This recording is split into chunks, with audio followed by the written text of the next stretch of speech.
বিসমিল্লাহির রহমানির রহিম।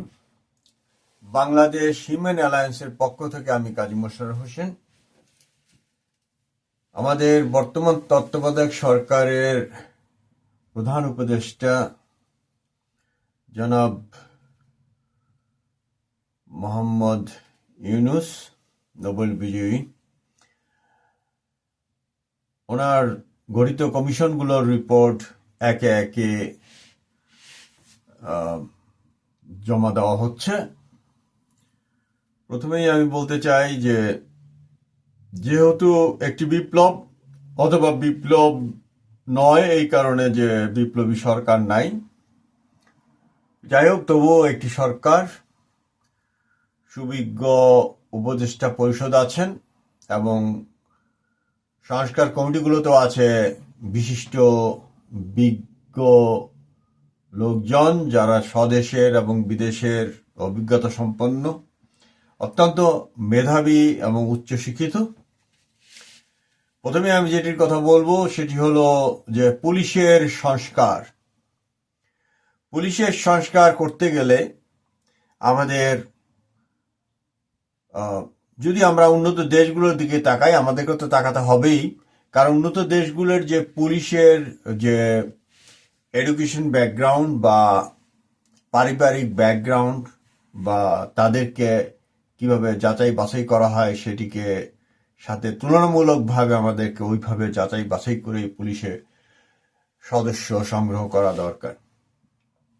এখানে প্রথমেই আমি বলতে চাচ্ছি যে কমিশন তাদের মেধা অনুযায়ী পুলিশকে সংস্কার করার নিয়মকানুনগুলো ভবিষ্যতে যাতে গ্রহণ করা হয় সেই বিষয়ে তদারকি করছে বা তাদের প্রস্তাব পেশ করছে। আমি প্রথমেই বলতে চাই যে বাংলাদেশের মতো বা এই ইউএসএ বা অন্যান্য দেশের মতো সেখানে দেখা গেল একটি পৌরসভা বা একটি ছোট শহর, সেই শহরের যারা নির্বাহী থাকে তাদের অধীনে পুলিশ থাকে, এটাই নিয়ম। ছোট ছোট সেই হিসাবে আমাদের বর্তমানে যে উপজেলা পরিষদগুলো আছে তার আন্ডারে পুলিশ থাকার কথা। তাদের পুলিশ আছে এবং অন্যান্য বাহিনীও আছে, যেমন শেরিফ ডিপার্টমেন্ট আছে যারা পুরো কাউন্টিকে কন্ট্রোল করে। আবার ছোট ছোট ভাগে বিভক্ত হয়ে বিভিন্ন পুলিশ ডিপার্টমেন্ট তাদের যে ছোট ছোট শহরগুলোর মেয়রের আন্ডারে কাজ করে থাকে। আমাদের দেশে দেখা গেল যে এখন সম্ভবত মেবি এসএসসি পাস নেওয়া হচ্ছে। আমার প্রস্তাব হলো যে এইচএসসির নিচে কোনো পুলিশ সদস্যকে সংগ্রহ করা যাবে না। তারা ইন সার্ভিস ট্রেনি হিসেবে জয়েন করবে এবং তাদেরকে কমপক্ষে 1 বছর সামরিক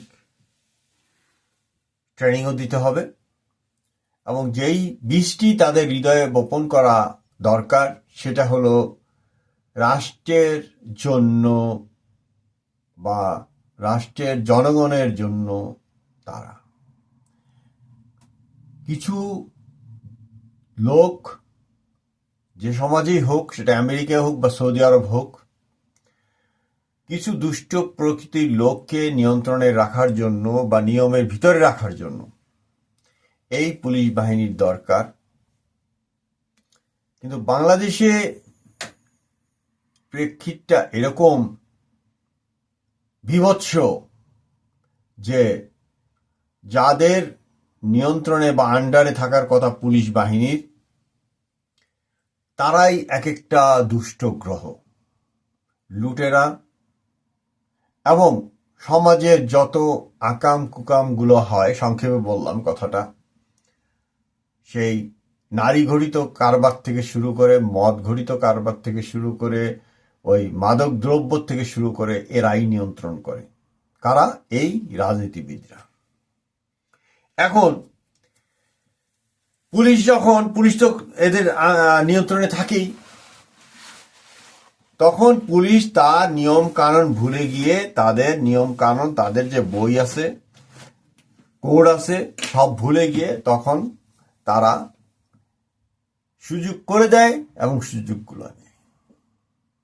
মধ্যে থেকে মারা পড়ে কারা? ওই নিরীহ 2 টাকা ঘুষ খানেওয়ালা পুলিশ সদস্য বা সদস্য বাহিনীর লোকজন। দেখেন, এই 5ই আগস্টে যে পরবর্তীতে যে পুলিশ হত্যাকাণ্ডগুলো ঘটলো, এটা কিন্তু কোনো ক্যাডারের পুলিশ বাহিনী কিন্তু যতটুকু জানা গেছে মারা যায় নাই। তো মারা গেলে কি খুশি হতাম না? অবশ্যই খুশি হতাম না। এবং যারা মারা গেছে এদের ব্যাপারে মোটেও খুশি না। এবং এদেরকে অবশ্যই, যারা এই ড্রেসকে অপমান করেছে, বাংলাদেশ পুলিশের ড্রেসকে যারা অপমান করেছে, তাদেরকে অবশ্যই বিচারের আওতায় আনতে হবে। এই ব্যাপারে কোনো বিকল্প নাই। যাই হোক, প্রসঙ্গ ছিল যে ইন সার্ভিস, এটা ওই ব্রিটিশ ভারতেও ছিল। দেখা গেল যে ওই ম্যাট্রিক পাস একজন কনস্টেবল ব্রিটিশ ভারতে বা তারও নিচে, সে দেখা যেত যে অন্তত ডিএসপি হিসেবে যেতে পারত বা ওখান থেকে রিটায়ারমেন্টে যেত। কিন্তু দেখা গেল যে সরাসরি সাব ইন্সপেক্টর বা এএসপি ক্যাডার জবের জন্য যেই র্যাঙ্ক, সেই র্যাঙ্ক পর্যন্ত সে অন্তত যেতে পারত। একই কারণে in service training police officer হিসেবে নেওয়া হবে এবং সেটাকে করতে হবে যে ন্যূনতম এইচএসসি পাস। এখানে এইচএসসি পাসও নেয়, ডিগ্রি পাসও নেয়, আমেরিকার কথা বলছি আর কি। এবং তাদেরকে অত্যন্ত আধুনিকভাবে প্রশিক্ষণের বিষয়গুলো দিতে হবে এবং তার লিমিটটাকেও বলে দিতে হবে যে তার লিমিটটা কোথায়, কতটুক পর্যন্ত সে যাবে। পুলিশ বাহিনীতে অস্ত্র থাকে এবং সেই অস্ত্র সে দস্যুদের হাতে হস্তান্তর করার জন্য সে অস্ত্র নিয়ে বসে থাকে না। তাকে জাতীয় নিরাপত্তার স্বার্থে, জনগণের নিরাপত্তার স্বার্থে সেই অস্ত্রগুলো দেওয়া হয়। এখন যেই অস্ত্রগুলো চলে গেল দুর্বৃত্তদের দখলে, সেগুলো কতটি বর্তমান সরকার উদ্ধার করতে পেরেছে আল্লাহ মালুম, অন্তত আমার কাছে কোনো ডেটা নাই। এবং এই যারা হয়তো এই অস্ত্র দিতে চায় নাই বা নিষেধ করেছে যে সরকারি সম্পত্তি রক্ষার জন্য, তাদেরকে হয়তো হত্যা করা হয়েছে, যার জন্য পুলিশ বাহিনী আজও দিশেহারা। সে যাই হোক, তাদের বেতন ভাতা থেকে শুরু করে সমস্ত কিছু এমন একটি পর্যায়ে নিয়ে আসতে হবে যাতে তারা জনগণের সাথে সঠিক ব্যবহারটি করতে পারে। প্রথমত, এই পুলিশ বাহিনীকে কোর্ট বা বিচারালয়ের যে পুলিশ আছে, প্রথমেই অন্তত 2টি ভাগে ভাগ করে ফেলা দরকার। শাসন করার জন্য বা জনগণের ভালো সার্ভিস দেওয়ার জন্য যে পুলিশের যে বিভাগটা থাকবে, সেটা থাকবে প্রধান বিচারপতির নিয়ন্ত্রণে এবং আর একটি থাকবে নির্বাহী বিভাগের আন্ডারে। উচ্চকক্ষের কথা বলা হচ্ছে, সংবিধান বিশেষজ্ঞরা সেটা করবেন।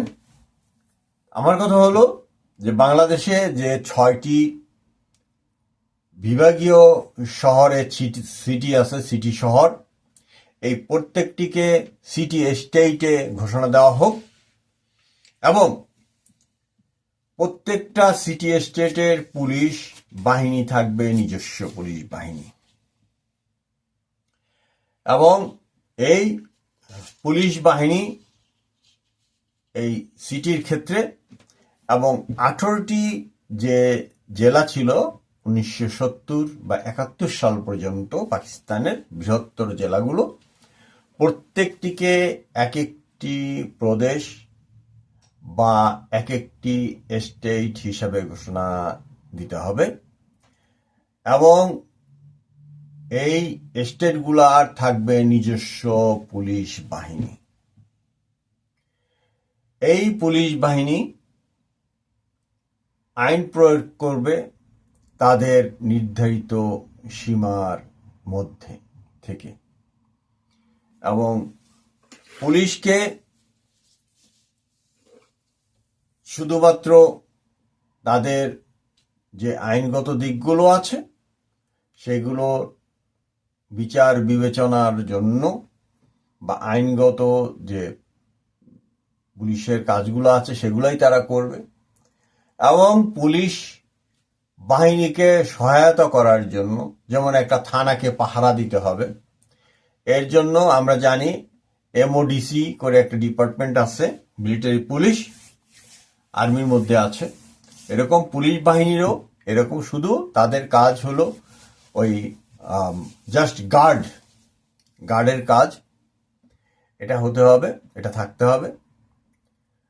এবং এই পুলিশ বাহিনীকে দিয়ে অন্তত পুলিশ বাহিনীর নামে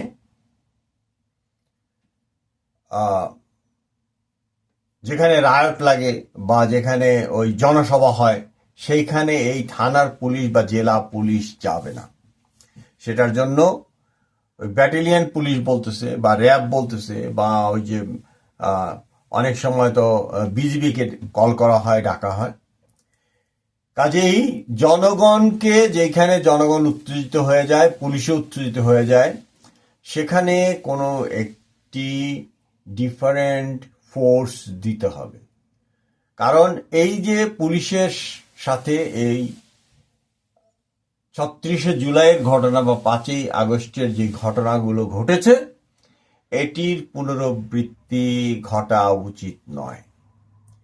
পুলিশ তার থানাধীন বা তার ফাঁড়ির অধীনে যে এলাকাগুলো আছে সেগুলোর যে স্বাভাবিক কার্যক্রম থাকে, যেমন মানুষকে সাহায্য করা, বিভিন্ন সময় মানুষের ঝগড়াঝাটি লেগে যায় দুই গ্রুপের মধ্যে, যদি সেটা সীমিত আকারে হয় তখন এই থানা পুলিশ কিছুটা হ্যান্ডেল করবে বা করতে পারে।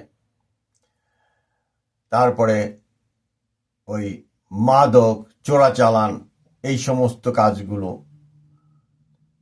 এইগুলোর জন্য পুলিশ এবং বিভিন্ন ধরনের অভিযোগগুলা লিপিবদ্ধ করাই হবে পুলিশের কাজ। তাহলে পুলিশের যে ক্ষেত্র যেভাবে বিস্তৃত করা হয়েছে এবং যেভাবে রাজনৈতিক উদ্দেশ্যে পুলিশকে ব্যবহার করা হয়ে থাকে, সেটা থেকে পুলিশকে বের করে আনতে হবে, এর কোনো বিকল্প নেই। সবকিছুর মূলে কিন্তু একটি কাজ করেছে এই ১৫-১৬ বছরে। ১৫-১৬ বছরেও বলবো না, তার আগেও ঘটেছে, অন্য সরকারের সময়ও ঘটেছে। তারা কি করে, রাজনৈতিক সরকারগুলো পুলিশকে বিরোধী দল মতকে দমন করার জন্য ব্যবহার করা হয়ে থাকে। এটা থেকে যদি আমরা বের হয়ে আসতে না পারি, তবে পুলিশকে তার যে সঠিক যে কার্যক্রম বা তার যে আউটপুটটা আমরা যেভাবে পাওয়া দরকার সেটি কোনোভাবেই আমরা পেতে পারি না। আমরা জাতিগতভাবে অনেকে অনেকভাবে বলে, আমি শুধু একটু অন্যভাবে বলছি, একটু ভালো শোনা যাক, এই জন্য আমরা একেবারেই অজাতি। আমরা আপন ভাইয়ে ভাইয়ে, আপন পাড়া প্রতিবেশী, আপন দলে দলে বিভক্ত হয়ে মিথ্যা মামলা দিয়ে পুলিশের কাছে যাইয়া বলি যে ওকে একটু এই করে দিতে হবে, ওকে একটু মাইট দিয়ে দিতে হবে, ওকে একটু ফাঁসায় দেন, খুনের মামলা ইত্যাদি ইত্যাদি। এবং এই ৩৬শে জুলাইয়ের পরেও দেখা গেল যে প্রচুর খুনের মামলা দায়ের হয়ে গেছে। সে যাই হোক, সে অন্য প্রসঙ্গ। পুলিশকে প্রথমত কাজ হলো যে তাদেরকে দুইটি ভাগে ভাগ করা, আর একটা হলো শিক্ষিত পুলিশ নিয়োগ করা, এবং পুলিশকে রায়ট পুলিশ না বানানো, ওটা পুরাই আলাদা করেন। হ্যাঁ, এই থানার পুলিশকে যায় জনগণ পুরাই দিবে, ১৩ জনকে মেরে ফেলবে থানা অ্যাটাক করে, এটা ১৯৭১ সালেও ঘটে নাই। আমি ক্লাস 5-এ পড়ি, তখন কিছু তো বুঝি। এত বাড়িঘর এই 36শে জুলাই বা 5ই আগস্টের পরে যা ঘটেছে, এটি তখনও হয়নি। আমাদের সমাজকে অবশ্যই পরিষ্কার রাখতে হবে, কুলুষমুক্ত রাখতে হবে। সেক্ষেত্রে অবশ্যই সজ্জন পুলিশ বাহিনীর দরকার। এই জন্য তাদেরকে যেই কতিপয় জিনিস তো অবশ্যই নিশ্চিত করতে হবে, যেমন খাবার, স্বাস্থ্য, বাসস্থান। দেখা গেল পুলিশ সাহেব কোথায় থাকতেছেন কোনো খবর নাই, তার জন্য সঠিক বাসস্থানও নাই, সঠিক খাবার নাই। তারপরে তাকে যেভাবে ঘন্টার পর ঘন্টা, 8 ঘন্টার পরে আরো ডিউটি না, এগুলো করলে পুলিশের কাছ থেকে আমরা ভালো কোনো সার্ভিস আশা করতে পারি না। 4 দিনের হতে পারে তাদের 4-10-40 ঘন্টা এরকম, অথবা 8 ঘন্টা 8 ঘন্টায়, দেখা গেল 12 ঘন্টা 14 ঘন্টা 16 ঘন্টা যখন লাগছে দুই দলে মারামারি পুলিশের সেই উপর দিয়ে আর কি। যাই হোক, পুলিশকে অবশ্যই উলুখগড়া বানানো যাবে না। যারা প্রস্তাবগুলো করেছেন পুলিশের, তাদেরকে ধন্যবাদ। কিন্তু কথা হলো যে আমাদের একটা ক্রিমিনাল সাইড হলো কোর্ট কাচারি, যেখানে সবচেয়ে বেশি অবৈধ পয়সার লেনদেন হয়। এই ক্ষেত্রে ওই এলাকার পুলিশ অবশ্যই প্রধান বিচারপতির আন্ডারে একটি বিভাগ করে সমস্ত জেলা কোর্ট থেকে, উপজেলা কোর্ট থেকে শুরু করে পুলিশ বাহিনী আলাদা করা হোক, এবং বিবাদমান গোষ্ঠীর নিয়ন্ত্রণের জন্য বা এই যারা হাঙ্গামা, তারপরে চাঁদাবাজি এগুলো করে, এর জন্য এই লুটেরা দমনের জন্য দমন ইউনিট করা হোক বা অন্য কোনো নাম দেওয়া হোক। আর থানা, জেলা, উপজেলা, স্টেটের পুলিশ আলাদা করা হোক। আশা করছি যে বর্তমানে মাননীয় প্রধান উপদেষ্টা এই বিষয়গুলি দেখবেন। তবে আমার মনে হয় একটি রাজনৈতিক দল ছাড়া এই বিষয়ে খুব সঠিক বা কার্যকরী পদক্ষেপ নেওয়ার মতো অবস্থা এই উপদেষ্টা পরিষদের নেই। কারণ যাদেরকে দিয়ে তারা এই কমিশনগুলো গঠন করেছেন, তারা হয় আমলা, না হয় আমলা মতো অধ্যাপক বৃন্দ আছেন, বা তথাকথিত সুশীল সমাজের এনজিওর গোষ্ঠী আছেন। এদের দিয়ে কোথাও কোনো কালে এই ধরনের কাজ হয়নি, এটা ইতিহাস বলে না বা কোনো দেশও বলে না। সংসদে প্রত্যেকটা জিনিস আলোচনা হয়, আমেরিকার সংসদে হয়, আমেরিকার মেয়র অফিসগুলোতে হয়। তারা তারপর থেকে তাদের আউটকামটা বের করে নিয়ে আসে। এখন একটু খারাপ শোনা যায়, তারপরেও বলি, গোলামের আউটপুট রাজামশাইয়ের চেয়ে ভালো হবে এটা চিন্তা করা ঠিক না। তারপরে যদি রাজনীতিবিদদের কথা বলা হয় তবে তো সেটা বলতেই হয়। যাই হোক, আজ এই পুলিশ সংস্কার সম্বন্ধে আমার আলোচনা এ পর্যন্তই।